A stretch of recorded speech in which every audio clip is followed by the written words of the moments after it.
Kung aalis ka, Emma, iwan mo sa amin tong bata. Mas mabibigyan namin to ng magandang kinabukasan.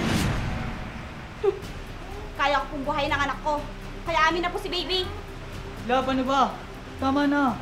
Bago mo makuha itong anak mo, magharap ka muna sa amin ng abogado mo. Huwag niyo naman pong ipagkait sa akin ng pagiging isang ina.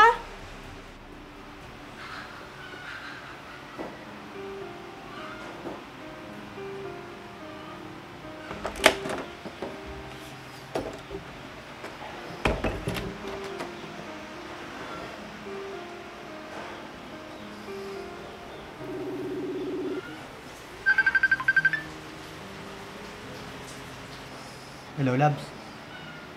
Ready ka na ba? Oo naman, love. Nandito lang ako sa bahay, naghahantay. Sige, Lab. Susunduin na lang kita. Sige, Lab.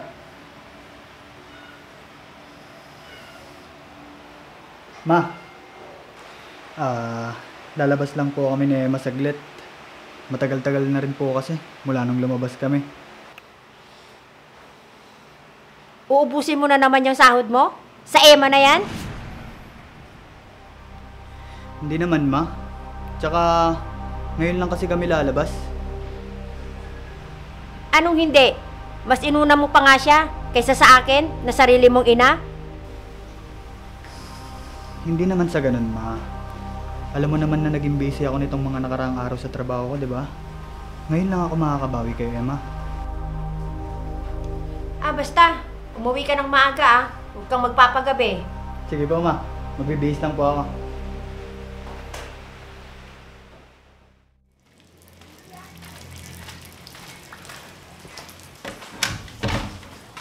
Oh, loves!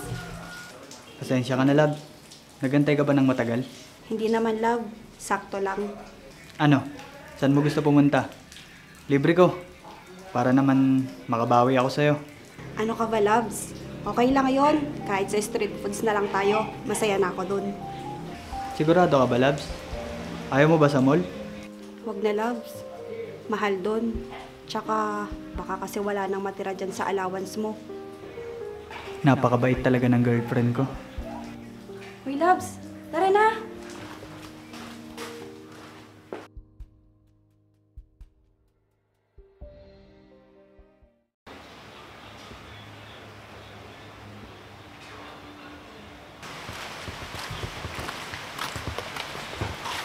Sigurado ka na ba, loves?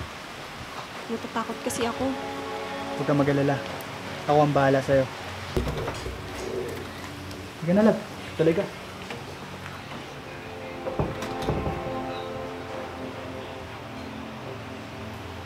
Ma. Ano po?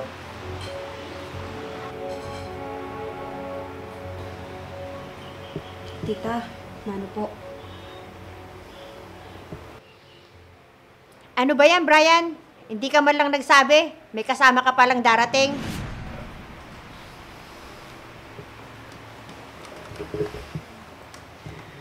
Ma, may gusto sana kaming sabihin sa'yo ni Emma. Ano yung Brian? Dalian mo at marami pa akong gagawin. Ma, may trabaho naman po ako. Si Emma naman, 1 taon na lang, gagraduate na. Ano bang sinasabi mo, Brian? Ma, buntis po si Emma. 2 buwan na. Ano? Hindi ka ba nag-iisip, anak? Hindi ka na namili ng babaeng bubuntisin mo? Ma, huwag ka naman ganyan magsalita. Matagal na kami ni Emma. Ikaw, Emma, hindi ka ba nag-iisip? Nag-aaral ka pa naman. Paano na yung pag-aaral mo? Ano po? Mag-aaral pa din po ako, tita. At ipagpapatuloy ko po ang pag-aaral ko. Tapos ano? Hatid sundo ka ng anak ko? May trabaho siya. Papagurin mo pa yung tao. Wala namang problema sa akin yun, Ma. Ang ayoko lang, baka may mangyari sa mag-ina ko. Dito na pala titira si Emma, Ma. Para di ganun kalayo sa school niya. Basta, ayaw ko ng pabigat dito sa bahay. Opo, tita. Salamat po.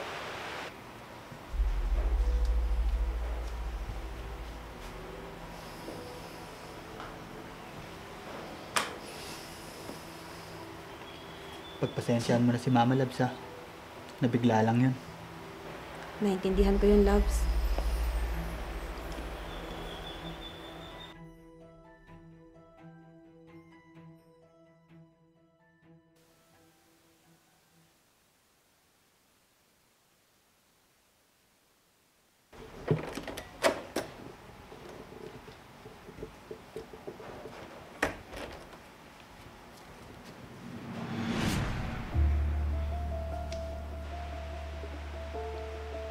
Ano, Emma?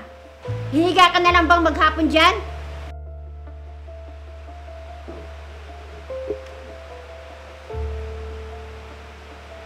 Hindi naman po, ma. Huwag mo nga ako tinatawag-tawag na mama. Hindi kita anak.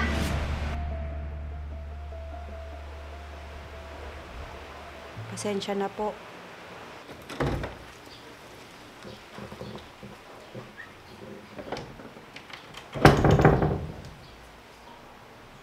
Ma, Oh, andyan ka na pala. Pagsabihan mo yung asawa mo, nakahilatan na lang buong maghapon.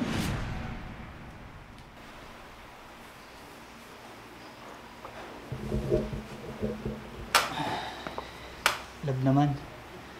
Tumulong ka naman dito sa gawaing bahay. Para hindi nagagalit sa'yo si Mama. Nakalimutan mo na ba? Na cesarean ako? Nakakahiya kasi kay Mama. Nakikitira lang tayo dito.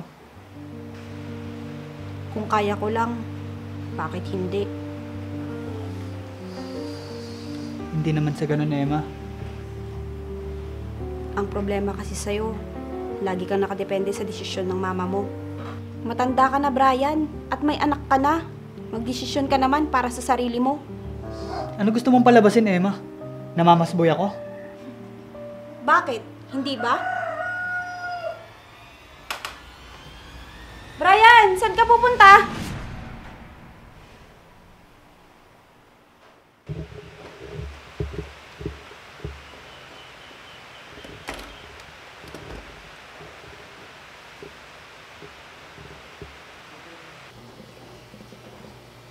Tita, magpapaalam po sana ako. Uuwi po muna kami ni baby sa amin. Uuwi din ba kayo mamaya? Baka sa susunod na linggo na lang po. Ano? Kung uuwi ka, ikaw na lang. Huwag mo nang isama yung apo ko. Tita, anak ko po to. Tsaka isa pa, hindi ko naman po siya pababayaan.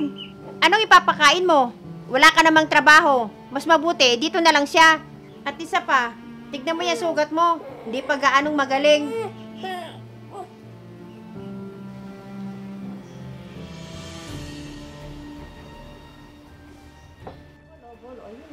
Shoot mo, shoot. Doon, shoot mo doon. Doon, shoot. Shoot mo ganun. Dali na. Shoot mo, dito.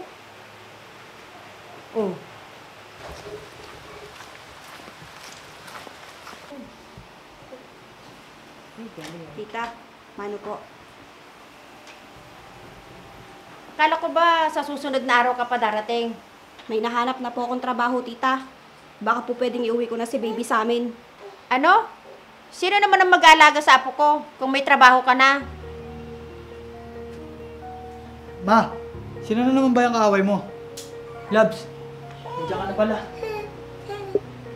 Paano? Kukunin daw ni Emma itong anak nyo. Ano? Ba't mo naman kukunin, Labs? Ba't kayo aalis? Tama na, Brian! Ayoko na!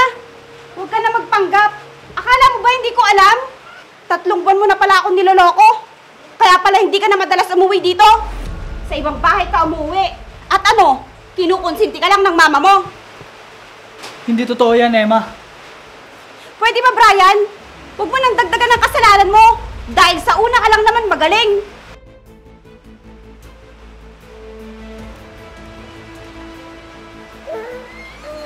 Mabuti pa nga nang maghiwalay na kayo. Labs naman. Kung aalis ka, Emma, iwan mo sa amin tong bata. Mas mabibigyan namin to ng magandang kinabukasan. Kaya ko pong buhay ng anak ko. Kaya amin na po si baby. Lab, ano ba? Tama na. Bago mo makuha itong anak mo, magharap ka muna sa amin ng abogado mo. Tita, ni minsan wala po kayo narinig sa akin. Alam ko pong ayaw niyo sa akin, noon pa man. Pero sana naman po, huwag niyo naman pong ipagkait sa akin ang pagiging isang ina. Bumalik ka na lang dito pag may kasama ka ng abogado mo. Huwag kang mag-alala, anak. Babalikan kita. Emma!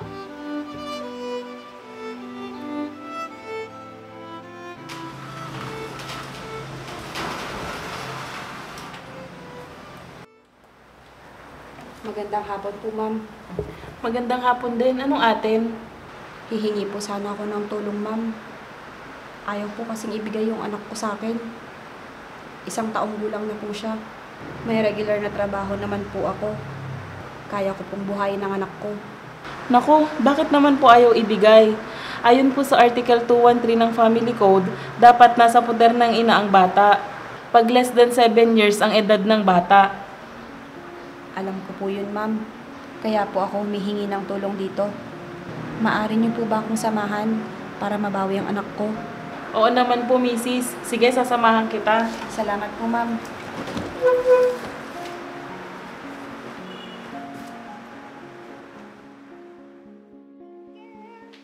Twinkle, twinkle, may kamay mo ganyan.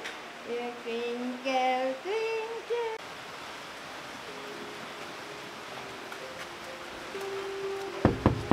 Tao po! Tao po!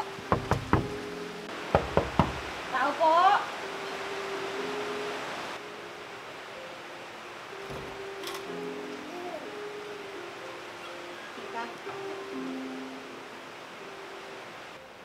Kukunin ko na po ang anak ko.